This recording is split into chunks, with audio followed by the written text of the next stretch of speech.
فإن خير الحديث كتاب الله وخير الهدى هدى محمد صلى الله عليه وسلم وشر الأمور محدثاتها وكل محدثة بدعة وكل بدعة ضلالة وكل ضلالة في النار. فقد قال الله سبحانه وتعالى في كلامه المجيد: أعوذ بالله من الشيطان الرجيم من حمده ونفقه ونفسه. بسم الله الرحمن الرحيم. يا أيها الذين آمنوا اتقوا الله حق تقاته ولا تموتن إلا وأنتم مسلمون. يا أيها الناس اتقوا ربكم الذي خلقكم من نفس واحدة وخلق منها زوجها وبث منهما رجالا كثيرا ونساء واتقوا الله الذي تساءلون به والأرحام إن الله كان عليكم رقيبا. يا أيها الذين آمنوا اتقوا الله وقولوا قولا سديدا يصلح لكم أعمالكم ويغفر لكم ذنوبكم ومن يطع الله ورسوله فقد فاز فوزا عظيما. وقال الله تعالى في كلامه المجيد: أعوذ بالله من الشيطان الرجيم بسم الله الرحمن الرحيم. لقد كان لكم في رسول الله أسوة حسنة. وقال النبي صلى الله عليه وسلم: من أطاعني فقد أطاع الله ومن عصاني فقد عصى الله. ہر قسم کی تعریف، توصیف، کبریائی، بڑائی، بزرگی، ہر قسم کی عبادت، ہر قسم کی کبریائی اس ایک اللہ مالک کے لیے لائق اور سزاوار ہے جس نے مجھ کو اور آپ کو پیدا کیا. بابرکت ہے وہ ذات جس نے آسمانوں کے اوپر کئی آسمان بنائے جو ہم کو نظر نہیں آتے. مبارک اور بابرکت ہے وہ ذات جس نے زمینوں کے نیچے کئی زمینیں بنائی جو مجھ کو اور آپ کو نظر نہیں آتے. قدرت والا مالک ہے میرا، وہ جب چاہتا ہے، جسے چاہتا ہے، جہاں چاہتا ہے، جیسے چاہتا ہے موت کے گھاٹ اتار دیتا ہے. وہی وہ ذات ہے جس کے ہاتھ میں ہماری جانیں ہیں. وہی وہ ذات ہے جس نے مسلمانوں پر احسان کیا. وہی وہ ذات ہے جس نے بارش برسا کر مسلمانوں کے لیے رحمت کے دروازے کھولے. سبحان اللہ و بحمدہ سبحان اللہ العظیم. درود و سلام ہو اللہ کے تمام پاکیزہ انبیاء علیہ الصلاۃ والسلام کی مقدس جماعت پر. درود و سلام ہو بالخصوص میرے اور آپ کے آخری نبی، کائنات کے سردار، اللہ کے دلارے، صحابہ کے دھڑکن، ایمان کی تازگی، امام کائنات، سرور کونین، امام الانبیاء، سید المرسلین، افضل البشر، بہتر و برتر، اعلیٰ وسر، انسانیت کے رہنما و رہبر، ہادی عالم، سرور کونین، سید الثقلین، تاجدار مدینہ، شافی محشر و ساقی کوثر، محمد الرسول اللہ صلی اللہ علیہ وسلم پر اللہم صلی وسلم وبارک علی نبینا و حبیبنا و سیدنا محمد صلی اللہ علیہ وسلم. حمد و صلات کے بعد تمام قسم کی رحمتیں ہوں ان صحابہ کرام کی جماعت مقدسہ پر جن کی محنتوں سے، جن کی کاوشوں سے، جن کی قربانیوں سے دین اسلام میرے اور آپ کے گھروں تک پہنچا. صحابہ کرام کی قربانیاں ہیں جس کی بدولت میں اور آپ اللہ کے گھر میں حاضر ہوئے. صحابہ کرام کی قربانیاں ہیں کہ میرے اور آپ کے گھر میں قرآن مجید کی تلاوت کی جاتی ہے. یہ صحابہ کرام کی قربانیاں ہیں کہ میں اور آپ مسلمان بن کر پیدا ہوئے. رضی اللہ عنہم ورضوا عنہ. معزز حاضرین، مرد و خواتین، عزیز بچوں، اللہ رب العالمین نے ہم انسانوں پر بے شمار نعمتیں کی. رمضان آ کر چلا گیا. رمضان میرے اور آپ کے لیے ایک نعمت تھی. اللہ رب العالمین نے ہمیں مسلمان پیدا کیا، یہ ایک نعمت ہے. اللہ رب العالمین نے ہمیں مسجد کو آنے کی توفیق دی، یہ نعمت ہے. اللہ نے اپنے بندوں کو سینکڑوں بے شمار نعمتیں دی، لیکن قربان جائیں اللہ کی ذات مبارک پر. اللہ نے اپنے بندوں کو کتنی نعمتیں دی. آنکھ اللہ کی نعمت ہے، زبان اللہ کی نعمت ہے. ہم گفتگو کرتے ہیں، یہ گفتگو کرنا اللہ کی نعمت ہے. ہم سنتے ہیں، سننا اللہ کی نعمت ہے. اللہ نے کتنی نعمتیں دی، ماں باپ نعمت ہے، دین اسلام نعمت ہے، مسجد نعمت ہے، مدرسہ نعمت ہے، زمین نعمت ہے، آسمان نعمت ہے، گھر نعمت ہے، اللہ نے بے شمار نعمتیں دی. لیکن اللہ رب العالمین نے اتنی نعمتیں دے کر کبھی بھی کسی نعمت پر احسان نہیں جتلایا. اللہ نے یہ نہیں کہا کہ میں نے تمہیں گھر دیا میں تم پر احسان جتلا رہا ہوں. اللہ نے کبھی یہ نہیں کہا میں تم کو آسمان دے کر تم پر احسان جتلا رہا ہوں. اللہ نے کبھی یہ نہیں کہا کہ میں نے تم کو مسلمان بنا کر احسان جتلایا. کبھی اللہ نے کسی احسان پر کسی نعمت پر احسان نہیں جتلایا. لیکن تمام نعمتوں میں دین اسلام کے اندر ایک نعمت ایسی ہے جس کو اللہ رب العالمین اپنے بندوں کو دے کر احسان جتلاتا ہے. دیکھو یہ اللہ کی تمہارے طرف سے، اللہ کی طرف سے یہ تمہارے لیے بہت قیمتی تحفہ ہے. اللہ احسان جتلاتا ہے اس نعمت پر. کیا ہے وہ نعمت؟ اللہ رب العالمین کہتا ہے لقد من اللہ علی المؤمنین اذ بعث فیہم رسولا. اللہ رب العالمین کہتا ہے اللہ نے احسان جتلایا ہے تم پر. لقد من اللہ علی المؤمنین، اللہ نے مومنوں پر احسان جتلایا ہے. اذ بعث فیہم رسولا، کہ ان کو ایک رسول عطا کیا جس رسول کا نام محمد الرسول اللہ صلی اللہ علیہ وسلم. اللہ کے رسول محمد الرسول اللہ کا اس دنیا میں ہمارے لیے نبی بن کر آنا یہ ہم امتیوں کے لیے اللہ کی طرف سے احسان ہے. اللہ کہتا ہے یہ جو محمد تم کو میں نے عطا کیا ہے یہ میرا حبیب ہے، یہ اللہ کی نظر میں سب سے زیادہ محبوب ہے. اس پوری کائنات میں سب سے پیاری اگر کوئی شخصیت ہے تو وہ محمد الرسول اللہ ہے.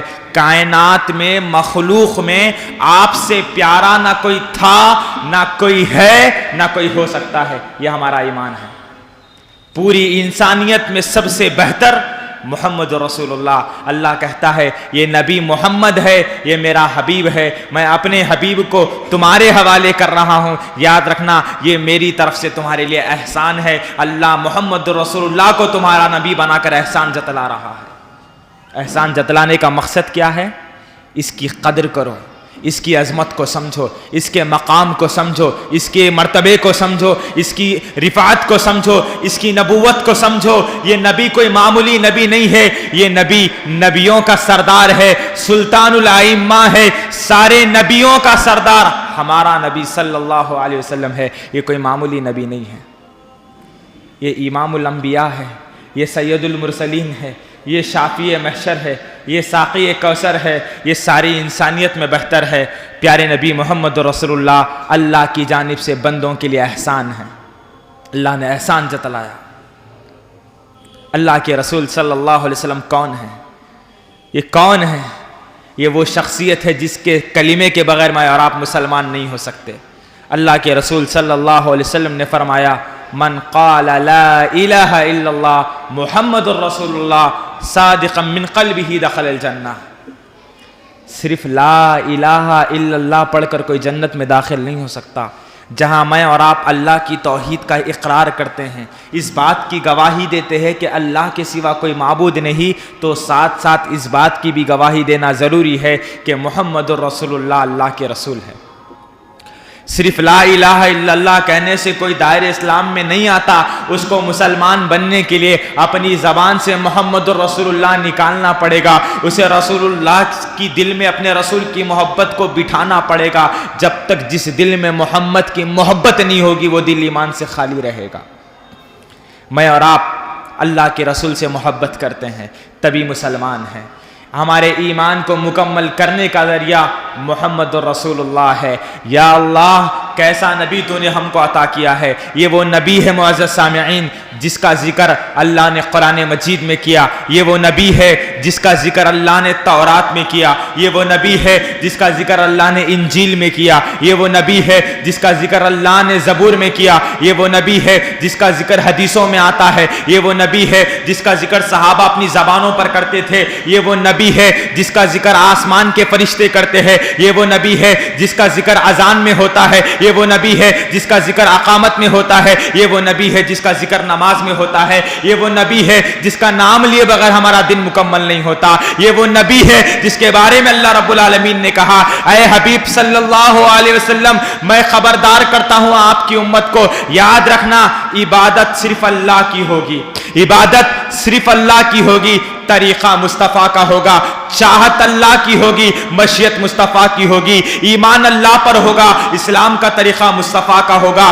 یا اللہ کیسے نبی کی تو نے ہم سے محبت کا دعویٰ دروازہ کھول دیا۔ یہ وہ نبی صلی اللہ علیہ وسلم ہے جس کے بارے میں جبرائیل علیہ السلام کہتے ہیں یہ وہ نبی ہے جس کا امتی بننے کے لیے آدم علیہ السلام تڑپا کرتے تھے، یہ وہ نبی ہے جس کا امتی بننے کے لیے موسیٰ علیہ السلام اللہ سے گزارش کرتے تھے، یہ وہ نبی ہے جس کا امتی بننے کے لیے عیسیٰ علیہ السلام کی تمنا تھی۔ یہ نبیوں کا سردار، یہ ساری انسانیت میں سب سے بہترین شخصیت میرے اور آپ کے نبی ہے۔ یہی وجہ ہے شاعر کہتا ہے مصطفیٰ آپ کی طرح دنیا میں کوئی آیا ہی نہیں، مصطفیٰ آپ کی طرح کوئی دنیا میں آیا ہی نہیں، آتا بھی کیسے جب اللہ نے بنایا ہی نہیں۔ اللہ اکبر، ساری انسانیت میں سب سے معزز و مکرم میرے اور آپ کے پیارے نبی صلی اللہ علیہ وسلم ہے۔ یہی وجہ ہے کہ اللہ رب العالمین نے آپ صلی اللہ علیہ وسلم کے بارے میں فرمایا کہ جو بندہ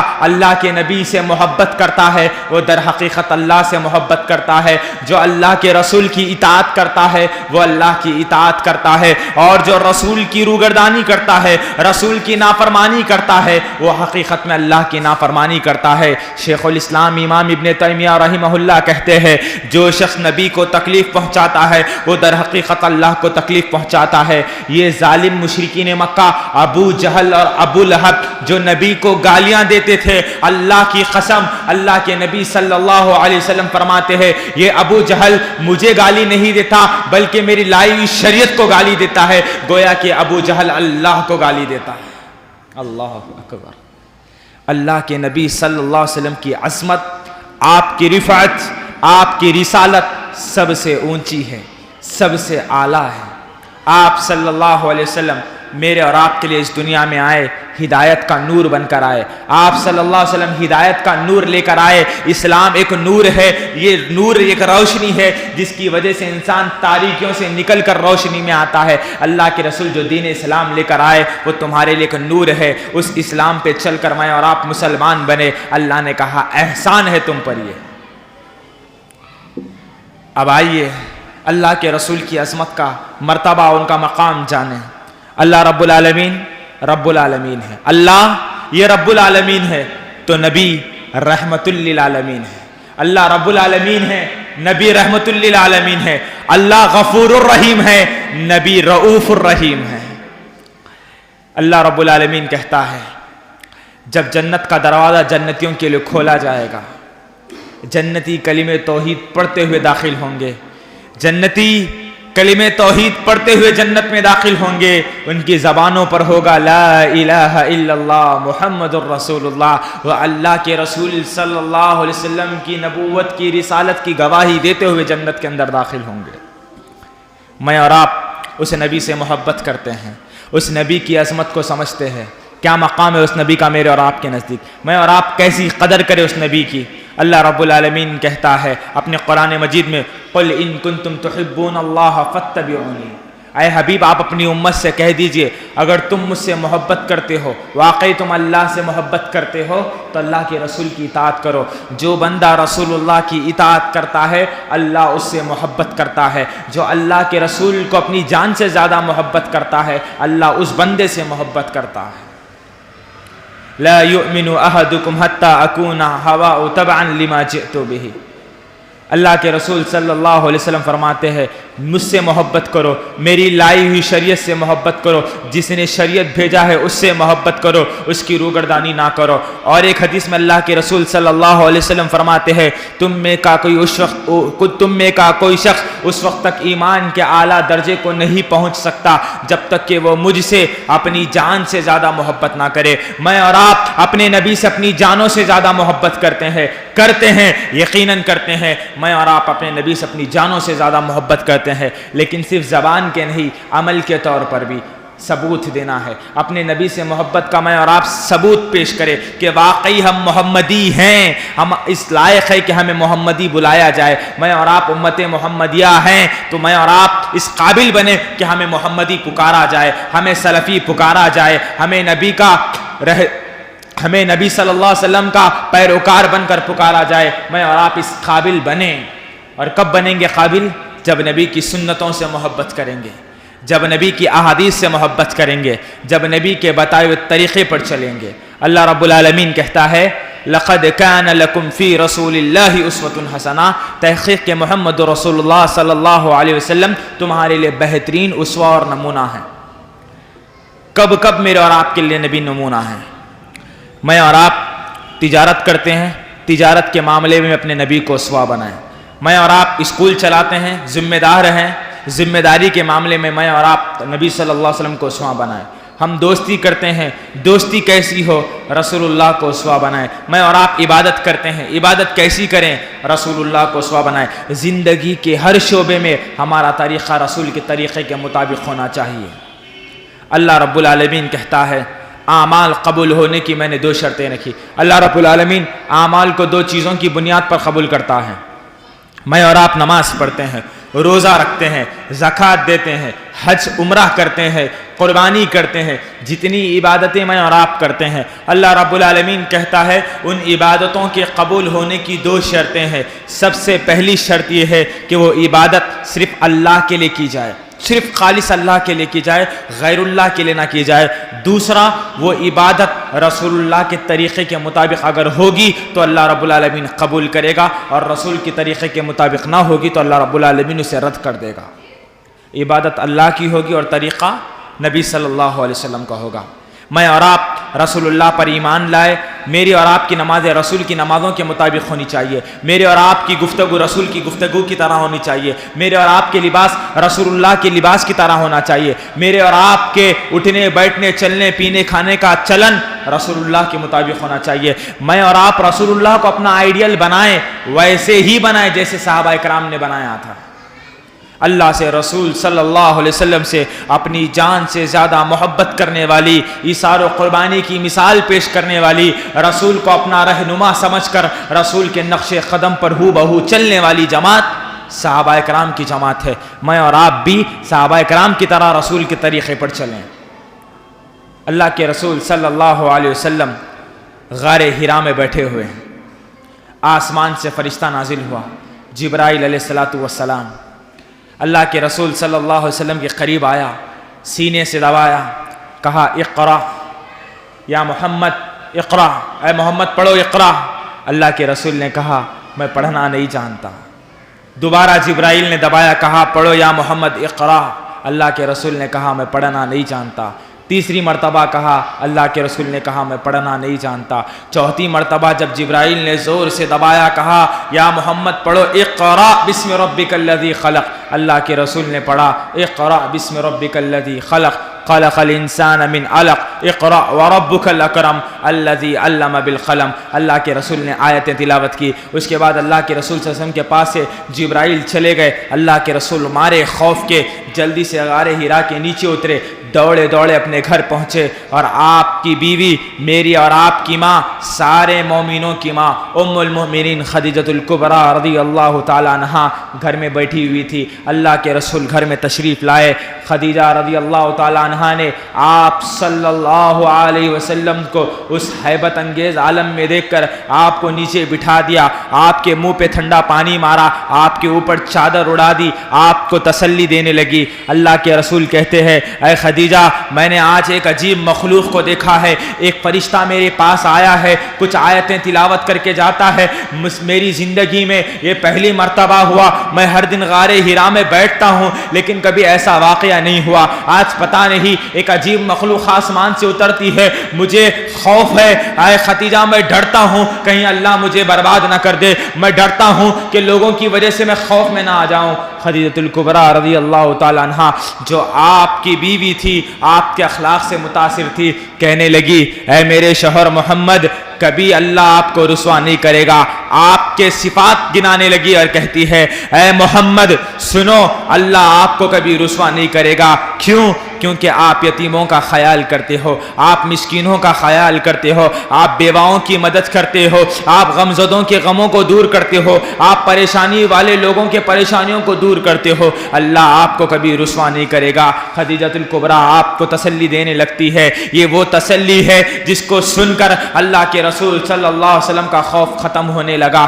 پھر اللہ کے رسول کو نبوت دی گئی، اللہ کے رسول صلی اللہ علیہ وسلم نے اپنی نبوت کا اعلان کیا اور آپ کی بیوی خدیجۃ الکبریٰ اسلام میں داخل ہوئی۔ سارے واقعے کا ایک مفہوم ہے اور آپ کو یہ بتانا چاہتا ہوں، اما خدیجۃ الکبریٰ رضی اللہ تعالیٰ عنہا نے اللہ کے رسول صلی اللہ علیہ وسلم کو جو تسلی والے الفاظ دیے، اس الفاظ پر غور کرے اور ذرا تصور کرے میرے اور آپ کے نبی کیسے تھے، مسکینوں کا خیال کرنے والے، یتیموں کا خیال کرنے والے، غریبوں کا خیال کرنے والے، پریشان لوگوں کی پریشانیوں کو دور کرنے والے۔ میں اور آپ اس نبی کے امتی ہے۔ میں نے اور آپ نے اب تک کتنے غریبوں کو کھانا کھلایا، کتنے مسکینوں کی مدد کی، کتنے بیواؤں کا سہارا بنے، کتنے لوگوں کی پریشانیوں کو دور کیا۔ میں اور آپ بھی اس نبی کے امتی ہے۔ ذرا تصور کر کے دیکھیں، ہماری زندگی غفلت میں گزر رہی ہے، غریب بھوک سے مر رہا ہے، ہمارا پڑوسی بھوک سے مر رہا ہے، لوگ بے بس لاچار غریب کی زندگی گزار رہے ہیں، لیکن ہماری آنکھیں ان کو دیکھ کر بھی انجان بن جاتی ہے۔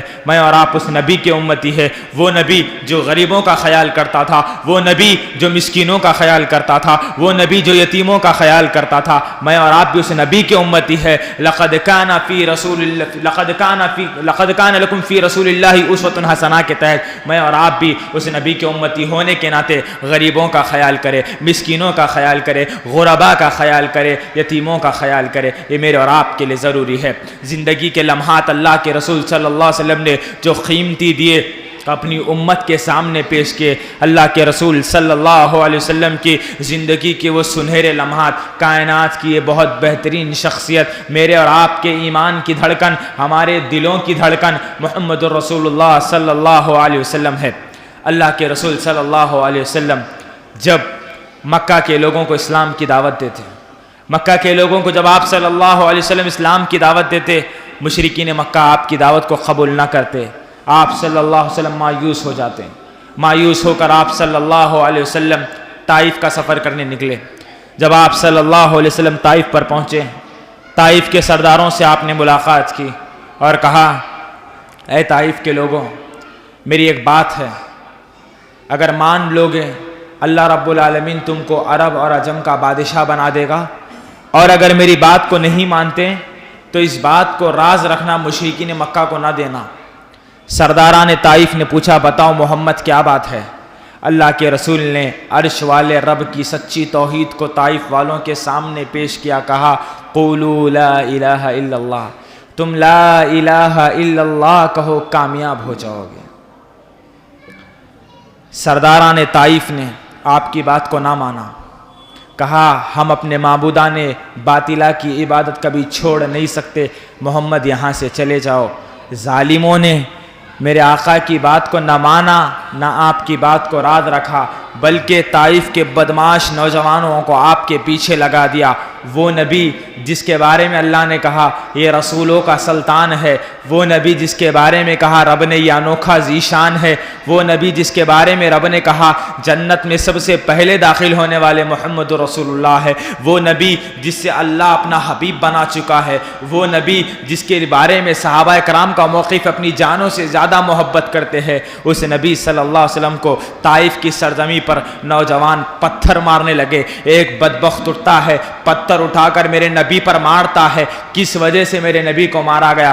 توحید کی دعوت دینے کی وجہ سے میرے اور آپ کے نبی کو پتھر کھانے پڑے۔ جب پتھر آ کر نبی صلی اللہ علیہ وسلم کے سر مبارک پر لگتا ہے، اس کے بعد پتھروں کی بارش شروع ہوتی ہے۔ اللہ کے رسول کے سر پر پتھر لگتے چلے گئے، یہاں تک کہ آپ کے سر سے خون نکل کر پیروں کی جوتیوں میں جا کر جمع ہو جاتا ہے۔ ذرا تصور کر کے دیکھیے، کائنات میں مخلوق میں سب سے پیارا انسان ہے، میرے اور آپ کے ایمان کی دھڑکن ہے، اللہ کا حبیب ہے محمد الرسول اللہ، توحید کی دعوت دعوت دیتے ہوئے مار کھا رہے ہیں. کبھی زندگی میں ایسا وقت آیا کہ میں اور آپ توحید کی دعوت دے رہے ہو اور ہمیں پتھروں سے مارا گیا. کبھی ایسا ہوا کہ میں نے اور آپ نے اپنے رشتہ داروں کو کھل کر اللہ کی توحید کی دعوت دی, ہمیں تکلیفیں دی گئی. کبھی وہ دن نہیں آیا. اللہ کے رسول کائنات کی سب سے بہترین شخصیت ہے, توحید کی دعوت دے رہے ہیں, آپ پر پتھروں کی بارش کی جا رہی ہے. اللہ کے رسول صلی اللہ علیہ وسلم خون سے لہو لہان ہے, آسمان سے فرشتہ اترتا ہے, اللہ کے رسول سے کہتا ہے یا محمد, اے محمد صلی اللہ علیہ وسلم,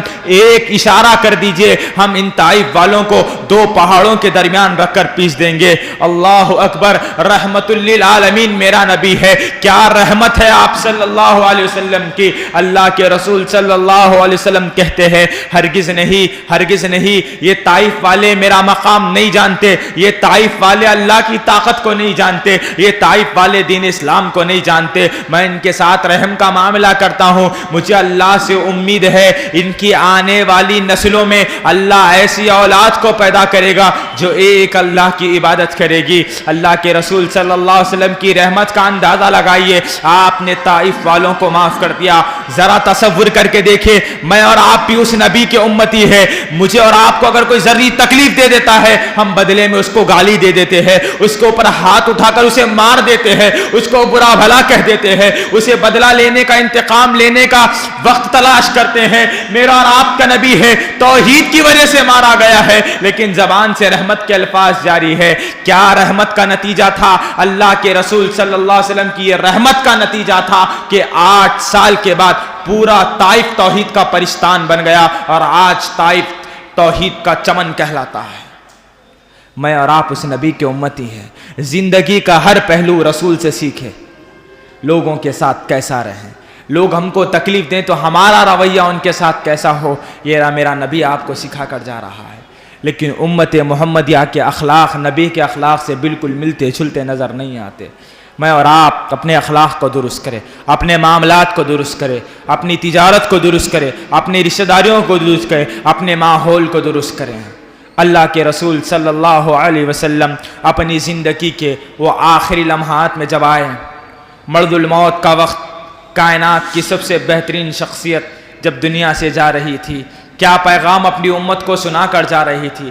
سب بیٹھنے والے, میری ماں اور بہنیں یہاں بیٹھی ہے, آپ تمام یہاں بیٹھے ہیں, یہاں کا ہر بچہ, ہر نوجوان, ہر بوڑھا اپنی جان سے زیادہ اپنے نبی سے محبت کرتا ہے. یہی امید ہے, اپنی جان سے زیادہ ہم اپنے نبی سے محبت کرتے ہیں. کیا ہم اپنے نبی سے محبت صرف زبانی کرتے ہیں یا دل سے کرتے ہیں؟ ذرا جائزہ لے کر چلے. اللہ کے رسول صلی اللہ علیہ وسلم کی زندگی کے آخری لمحات ہے, حیات مبارکہ کا آخری لمحہ ہے.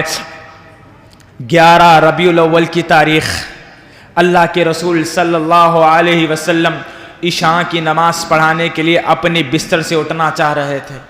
اللہ کے رسول صلی اللہ علیہ وسلم جب بستر سے اٹھے, اپنے حجرے مبارکہ سے پردہ ہٹایا, مسجد نبوی کے منظر کو دیکھا. صحابہ کی صفیں کھڑی ہے, صحابہ صف میں کھڑے ہیں, رسول کے آنے کا انتظار ہے, مصلی پر رسول کب آئیں گے. اللہ کے رسول جب سہارے سے اٹھے, بے ہوش ہو کر نیچے گر گئے. کچھ دیر کے بعد جب آپ کو ہوش آیا, آپ نے ام المومنین ماں عائشہ صدیقہ سے پوچھا, اے عائشہ کیا لوگوں نے عشاء کی نماز پڑھ لی؟ عائشہ نے کہا, اے میرے حبیب, لوگ آپ کی نماز کے منتظر ہیں, آپ کی امامت کے منتظر ہیں. اللہ کے رسول صلی اللہ علیہ وسلم دوبارہ اٹھتے ہیں, پھر آپ صلی اللہ علیہ وسلم بے ہوش ہو کر گر جاتے ہیں. جب دوبارہ آپ کو ہوش آیا, آپ نے پوچھا, عائشہ کیا لوگوں نے عشاء کی نماز پڑھ لی؟ اللہ کے رسول کو بتایا گیا, کہا لوگ آپ کی امامت کے منتظر ہے. تیسری مرتبہ جب آپ صلی اللہ علیہ وسلم اٹھتے ہیں, آپ صلی اللہ علیہ وسلم کا جو جسم تھا وہ بہت گرم تھا, بخار شدید تھا, سر میں بہت درد تھا. کائنات کی پیاری بہترین شخصیت تیسری مرتبہ بے ہوش ہو کر گر جاتی ہے. جسم میں طاقت نہیں ہے کہ کھڑ کر امامت کرا سکے. جب تیسری مرتبہ ہوش آیا, اللہ کے رسول نے پوچھا, اے عائشہ کیا لوگوں نے عشاء کی نماز پڑھ لی؟ عائشہ نے کہا, نہیں اللہ کے رسول, وقت نکلتا جا رہا ہے, لوگ نماز نہیں پڑھے ہیں, آپ کی امامت کے منتظر ہے. رسول اللہ نے کہا, عائشہ عبد الرحمن بن زید سے کہو کہ وہ ابو بکر صدیق سے کہے کہ وہ امامت کے لیے آگے بڑھے. محمد کے جسم میں اتنی طاقت نہیں ہے کہ وہ مسجد نبوی میں آ کر نماز پڑھا سکے، ابو بکر سے کہہ دینا محمد نے اجازت دی ہے اسے نماز پڑھانے کی۔ ابو بکر صدیق رضی اللہ تعالیٰ عنہ مصلی پر آئے، اللہ کے رسول صلی اللہ علیہ وسلم اپنے حجرے میں عشاء کی نماز پڑھتے ہیں، وقت گزرتا گیا، رات ڈھلی، صبح کا سورج نکلا، 12 ربیع الاول کی آخری تاریخ جس کا ایمان میرے اور آپ کے دلوں میں نافذ ہے، محمد رسول اللہ صلی اللہ علیہ وسلم، 12 ربیع الاول کی تاریخ فجر کی نماز کا وقت جب پہنچا، سیدنا بلال رضی اللہ تعالیٰ عنہ اللہ کے رسول صلی اللہ علیہ وسلم کے گھر کی طرف آئے، ممبر پر آ کر فجر کی اذان دی، اذان دینے کے بعد اللہ کے رسول کے حجرے پر گئے، کہا السلام علیکم یا رسول اللہ، اے اللہ کے حبیب صلی اللہ علیہ وسلم تم پر اللہ کی سلامت ہو۔ اللہ کے رسول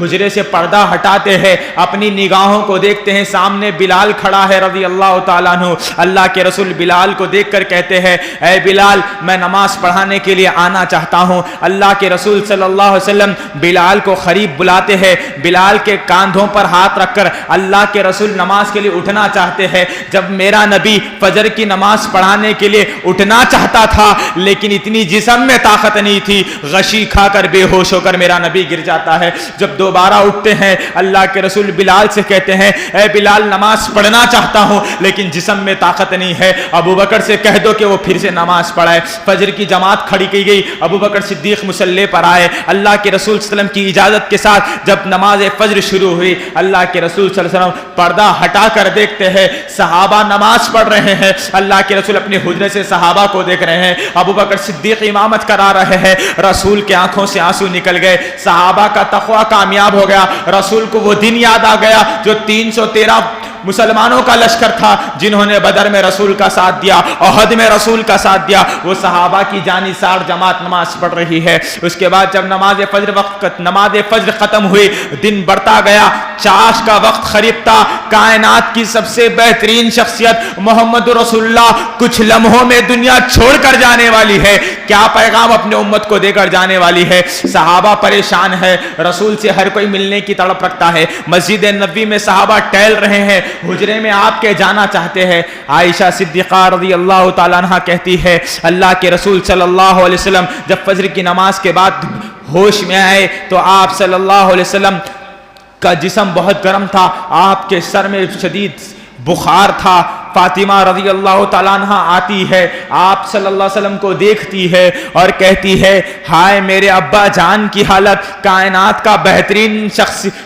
کی بہترین شخصیت ہے، سارے رسولوں سے پیارا ہے، میرے ابا جان کی ایک کیسی تکلیف ہے۔ اللہ کے رسول نے کہا اے عائشہ یہ تیرے باپ محمد کی آخری تکلیف ہے، اس کے بعد محمد کو کبھی تکلیف ہونے والی نہیں۔ عائشہ صدیقہ رضی اللہ تعالیٰ عنہ کہتی ہے میرے حبیب بہت بیمار ہو رہے تھے، میں نے اپنے حبیب کے سر کو میرے سینے پر رکھ دیا، اللہ کے رسول صلی اللہ علیہ وسلم نے دیکھا عبد الرحمن بن ابو بکر گھر میں داخل ہو رہے ہیں، مسواک چبا رہے ہیں، عائشہ صدیقہ کو اشارہ کیا، عائشہ سمجھ گئی اللہ کے رسول مسواک کرنا چاہتے ہیں، مسواک کو لیا اللہ کے رسول کے منہ میں ڈالا، اللہ کے رسول کے پاس مسواک چبانے کی طاقت نہیں تھی، عائشہ صدیقہ اپنے منہ میں مسواک لیتی ہے، اس کو چباتی ہے، کانچوں کو نرم کرتی ہے، پھر نبی صلی اللہ علیہ وسلم کے منہ میں رکھتی ہے۔ آخری غذا جو محمد کے جب منہ کے اندر گئی، علماء نے کہا وہ عائشہ کا تھوک تھا جو اللہ کے رسول کے منہ میں گیا۔ اس کے بعد اللہ کے رسول نے مسواک کیا، اللہ کے رسول صلی اللہ علیہ وسلم زبان سے ہونٹ ہلا رہے تھے۔ اما عائشہ صدیقہ کہتی ہے کائنات کی بہترین شخصیت محمد الرسول اللہ صلی اللہ علیہ وسلم اپنے ہونٹ ہلا رہی تھی، لیکن کیا کہہ رہی تھی کسی کو سمجھ میں نہیں آ رہا تھا۔ میں اپنے حبیب کی اس بات کو سننے کے لیے اپنے کانوں کو میرے حبیب کے ہونٹوں کے پاس لے گئی، اپنے موت کے آخری لمحات میں آخری الفاظ جو میرے حبیب نے کہا ساری امت کو پیغام ہے، میری ماں نے وہ حدیث سنائی ہے عائشہ صدیقہ نے، اللہ کے رسول نے مرض الموت کے آخری لمحات میں کہا الصلاۃ الصلاۃ وما ملکت ایمانکم۔ عائشہ امت تک اس بات کو پہنچا دینا کہ لوگوں نمازوں کی حفاظت کرنا، نمازوں کی حفاظت کرنا، یہ اللہ کے رسول کی